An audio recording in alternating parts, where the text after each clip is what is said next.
There we go. Okay, abracadabra. Stop my selfie. Okay. Okay, so when you read the source code, you realize that you are trying to do something seemingly impossible. You are trying to turn cafe bait into dead beef when you have no opportunity to input right here. But then there is this function called castSpell, and this thing actually, as in the forbidden spell thing, firstly, I put it as a global variable so that there's absolutely no way you can modify it within the stack itself. And oh yeah, I actually use the address of spell and added the offset so that you get the offset of the return address. So what I did was I checked the return address, I saved the value, and then after your input I checked if the values match again. So if you actually try to smash my stack, you will realize that it won't work because I checked the return value. If the return value is changed, then well, you just get the message I sense dark magic. But then someone got a very good idea of overwriting the return address with the return address so that you can bypass it, because if you override it with itself, it will pass the check, and then you can actually go and override cafe bait from there into dead beef. But there's a simpler solution, which is what I showed you. Okay, so let's look at gets. By the way, never use this function. It is even highlighted in the main page. This is what? I didn't highlight it. It's underlined in the main page. I shit you not. Yeah. So yeah, never use this function. Why? Because it doesn't do any bounce checking. So it will make your entire program vulnerable to buffer overflows. So you can write beyond the buffer.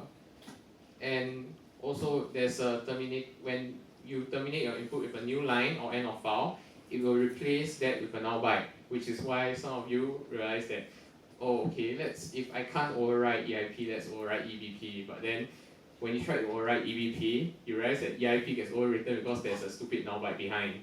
So it still fails to check. So this is what I explained earlier. 4 bytes times 65, 260 bytes, any input beyond 260 bytes won't work because that changes the EIP. Yeah. So you'll see call dump, and that's because you override the. Okay, hold on. Yeah, we disassemble it first. So maybe we set a breakpoint in GDB, and then what you realize is if you spam like 4 ones all the way, what happens is, okay, let's say you spam 255, you play nice. Well, you actually end up with the thing ending just before the EBP. And the reason why is if you go to 256, it will actually screw up, is because you will end up overwriting the EBP, and then when it goes out to main, it will actually fall somewhere into oblivion, and then you'll have all the screw up values. So A256 will override EBP, that's why you get a segmentation fault. So we jump the solution. This is the solution as I showed you.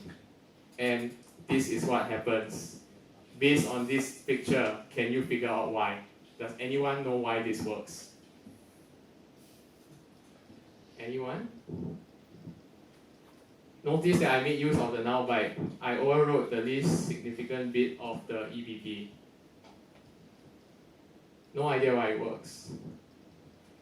Okay. Still no idea? Never mind, I got nice diagrams. So, stack frame. So, spell 256. You spam deadbeat times 64. Replaces with null byte. Okay. Ta-da! Yeah. How does that work? It will fall within the span of dead beef. because date width is 256, so if you change the least significant bit of there, of the EVP, and EVP is like right on top, it will definitely fall somewhere within this 256 bytes, because like one, yeah, here I think you get it. So that's where cafe weight used to be, because main will interpret the stack as such. So in cafe weight equals date div is true. And then you cat flag and you get the answer. Okay. Who doesn't get it? Raise your hand. Okay, never mind. Who gets it? Yes. Okay. For those who don't get it, why do you not get it? Which part do you not get? Let me guess. The classic answer, everything. Please, no. What do you not get? Okay. Let me explain one more time.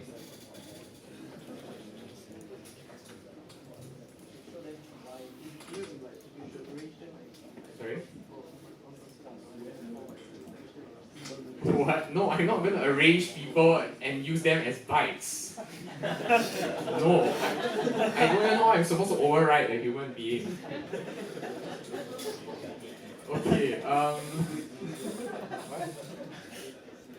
unless you want to be the byte that gets overwritten, I can take care of that. Okay, so you all should understand up to who doesn't understand what the code does? Everyone understands what the code does, right? Great. Now, do you know why any input beyond 260 bytes won't work? Do you know why? Does anyone not know why? Okay, good. The reason why it doesn't work is because I did this.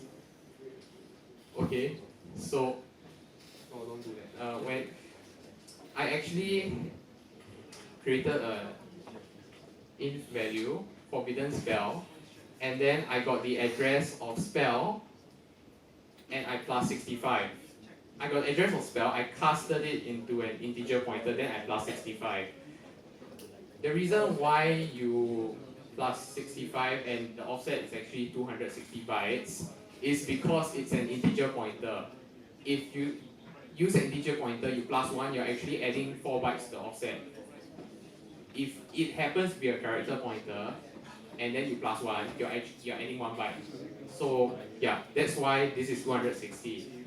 And why am I protecting this so much? Because beyond 260 bytes, that's where my return address is. I don't want you to smash the stack. So it is a very ghetto stack canary for those of you who know what a stack canary is. Yeah. But of course, it will work if you override the return address with what is supposed to be there. Yeah, that works. So the reason why you get a segmentation fault down here is because you ended up overwriting the EVP and then you are not setting it to any sensible value. So what I'm doing is I'm using the debugger to put a breakpoint after gets, so I can look at the memory after my input. Yeah. So if I'm trying to play nice, okay, notice that I don't override EVP. The input is perfectly okay. I end up overwriting the EVP because there's a null byte appended behind. So whatever I input, right? Let's say if I input 255 characters, actually 256 characters are being written because the last one they will put a null byte behind. Because when you, let's say you enter manually, right? I enter A like 255 times. How do I terminate it? I put a space, right? I press enter key. I put a new line, and then the documentation for gets says that it will replace the new line character with a null byte to terminate the string, because in C you have to terminate strings with null bytes. Yeah. So okay. When I said earlier, make use of the null byte, what you're actually doing is you are making use of the null byte to override this thing. And this thing actually happens to be the EBP. And the EBP basically, okay, the EBP is called the frame pointer, right? So it dictates where the stack frame is. So if you can control where the stack frame is, you can actually deceive the parent function, in this case main, as to what the values are. Because remember, when I actually go into a child function, I will push main's EBP. The thing that we are overwriting is main's save EBP. So when I overwrite that and I return out of class spell, main will think that this address is the EBP, and you'll take whatever is there as the stack frame. So since it takes whatever is there as the stack frame will end up like this. And before that it was like this. So cafe bed was down here. So it main, main it's just a binary. It's not smart. It doesn't know that it's been tampered with. So so main thinks that, oh, it's cafe bed down there. I'm just supposed to check that value. Okay, so it checks the thing at the same place, and actually it's dead beef. So got it now? Have a better idea? Yeah. So that is actually the trick. Yeah. Sorry? Okay, who doesn't know why it's overwriting the least significant bit? Okay, I'll explain anyway. And the reason why I asked you to read my blog post is because of this. Because in my blog post, I mentioned something called little endian. So when you write in the values, right, the least significant bit will be overwritten first. That's why it's overwriting from the right. Yeah. And actually, that's all for my part, but you want to let them try the... Okay, we still have about 15 minutes. Actually, sometime back, I conducted another CTF for my ex-school SP, and then yeah, it's still open, so maybe you guys can try it out for the next 15-20 minutes. Yeah, okay, let me give you the link. It's ctf.iwanttoplayaGame. So it's basically my site, but under the subdomain CTF. Yeah, I'm going to type it out.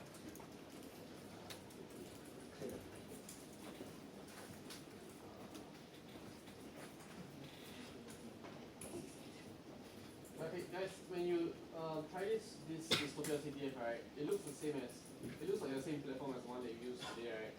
But it's a totally different server, so you have to create another account. Yeah. When you solve it, you get a flags that don't sound stupid. That's fine. Yeah. No, my flags make sense. His flags don't make sense. I mean, but you know what?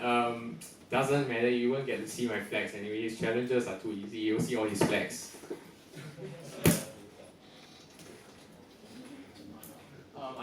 I challenge you to solve my 800-point challenge. Oh, but those of you that read my blog already know the answer lah. So I don't know, up to you. You can choose whether or not to spoil it for yourself, but this is just for fun. Maybe I'll write. What? 1,600. Yeah, the joke here is that the highest point challenge used to be Chirpy Canary, which was 400 points. And then, well, somebody solved it. So I decided to troll him and create a challenge that is double the amount of points, 800 points, and call it Chirp Mother. Because, you know, chirpy canary, it was chirpy, then Chirp Mother. Yeah, so it's like the mother of all challenges. Yeah, it doesn't matter.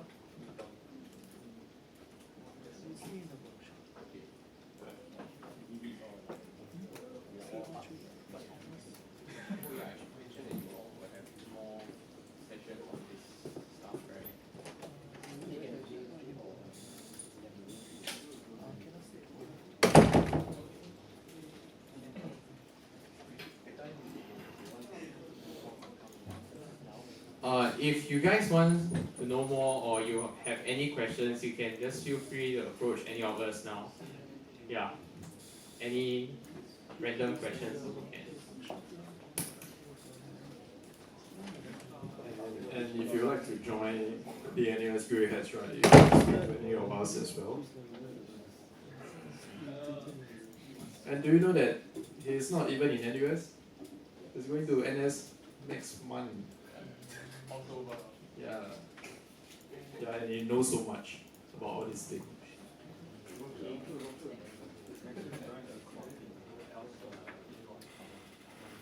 Oh yeah, I mentioned that join us, right?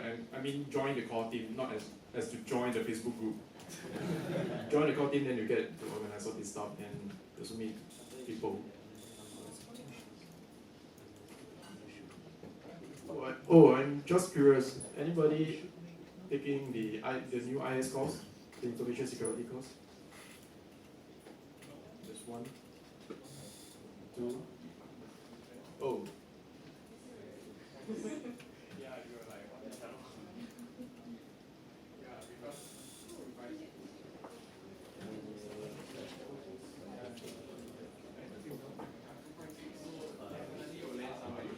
I guess most of you are already very tired, so probably we'll just end here. So before that, how do you guys find this workshop? Quite informative, right? As compared to the other forms of security workshops. Yeah, we want to make it longer, but the thing is that there's actually two problems. One is we have limited manpower. The second one is we cannot book the place. So if yeah, there's one more problem. Most people will check out. Yeah, because if we go much deeper, right, then those people who cannot catch up, then they will actually eventually give up. So what we wanted is to give a high level overview of the stuff first. If there are a certain number of people who are interested in these things, right, we will go deeper, or you can just join our group. Then we will actually share you more about these kind of things. Yeah. Actually, if you like these kind of things, right, there's a lot of international competitions, CTF competitions around, so you can join them and you can experience it. So we give you a high overview of what is going on, what you might be expecting from this kind of competitions.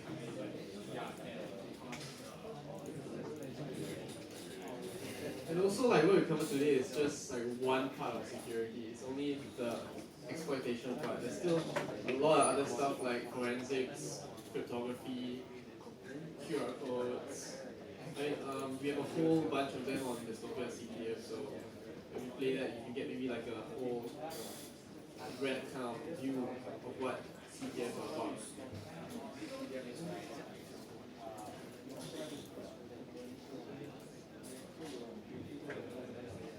Oh yeah, I think I will introduce the team members as well. So you know Jeremy, right? The one who teaches me just now. And this is Jun Hao. There's the one who sent the email. And this is Jen Yang. Both of them are very good in web security. And the one at the back, that one is Nicholas. Then on the far left, my left, is Jin Xiang. He won the previous CDDC competition. Second place, right? First place, yeah, sorry. Then there's Tommy. Yeah, so he won Golfware last year and he went to Vegas for the conference over there, Black Hat conference. So that one is just beside Black Hat, so he went for both. And yeah, you know him. Oh yeah, and myself, I'm Motion. So and Mingy, yes, Mingy. I cannot see him. Yeah, and Mingy is over there.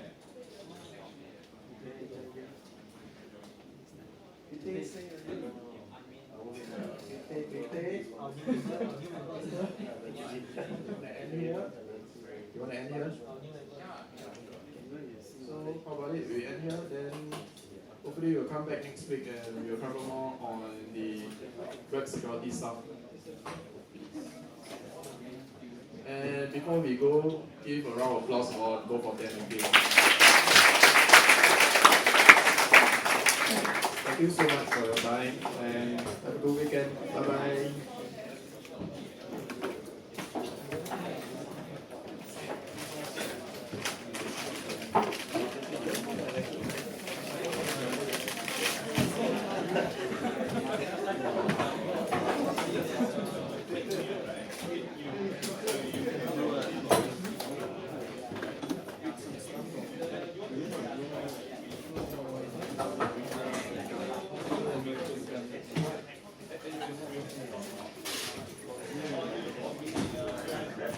I saw that.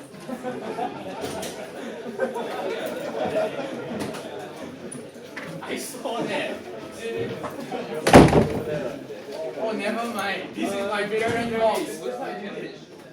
Jerry.